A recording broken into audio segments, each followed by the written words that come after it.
নমস্কাৰ এভৰিৱান, ভালনে আপোনালোকৰ? মই ডলি আজি পুনৰ নতুন ৰেচিপি এটা লৈ আহিছোঁ আপোনালোকৰ মাজলৈ।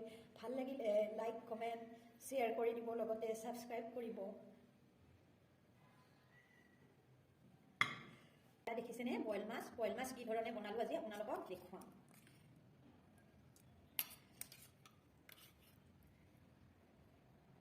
দেখিছেনে মাছখিনি ধুই আহি আছোঁ ৰ'ব।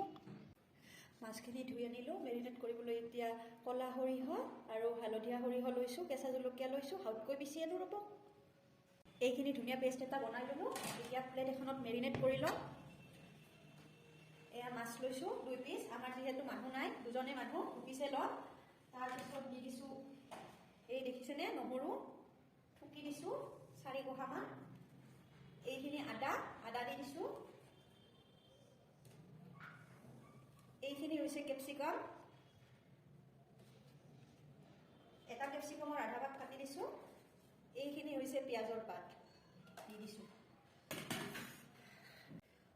সোৱাদ অনুসৰি নিমখ দি দিম। এয়া জলকীয়াৰ গুড়া দি দিলোঁ।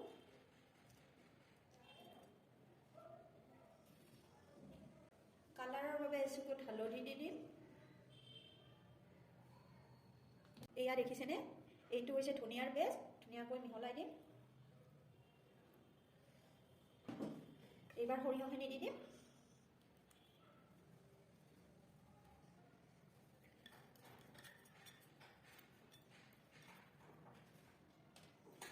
এয়া শেষত নেমু দি দিম।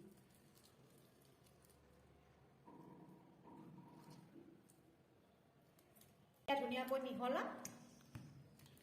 খুব সহজতে হোৱা এবিধ টেষ্টি ৰেচিপি হয়, আপোনালোকে বনাই খাব পাৰে। এতিয়া এইখিনি টিফিন এটাত দি দিছোঁ ধুনীয়াকৈ।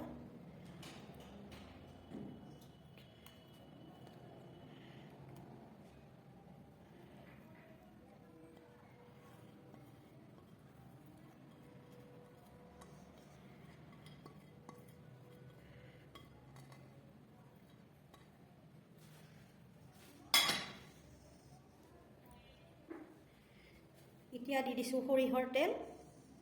এয়া দেখিছে সৰিয়হৰ তেল, অলপ বেছিকৈ দি দিছোঁ গোন্ধটো ভাল হ'বলৈ। এতিয়া ঢাকনিখন মাৰি দিম। এইটো যাব এতিয়া ভাতৰ কুকাৰত চাউল পাতি দিছোঁ। এতিয়া টিফিনটো দি দিম লাহেকৈ আৰু ঢাকনিখন মাৰি থৈ দিম। দেখিছেনে বইল মাছখিনি দেখিবলৈ কিমান ধুনীয়া হৈছে। স্মকি ফ্লেভাৰ আহিবলৈ এটা শুকান জলকীয়া পুৰি দিছোঁ। গৰম গৰম ভাতৰ লগত পৰিৱেশন কৰি যে কিমান ভাল লাগিব। আপোনালোকে খাই চাব আৰু কেনেকুৱা পালে মোক জনাব।